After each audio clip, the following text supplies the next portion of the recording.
Ассалаумалейкум. LTM компаниясының тұтынушылары бізге бүгінгі уақытта олар R2 деген жаңа моделі келіп жатыр. Хабарласыңыздар. 167 мотор, балансировочный валымен. Бұрынғы оларды білетіндеріңіз кішкене модельдер өзгеріп келіп жатыр.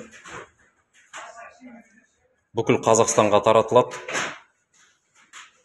Хабарлассаңыздар болады.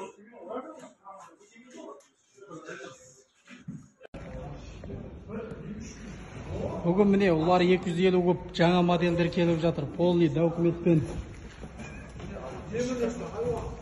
Полный документ, полный комплектация, каска, магнитофон.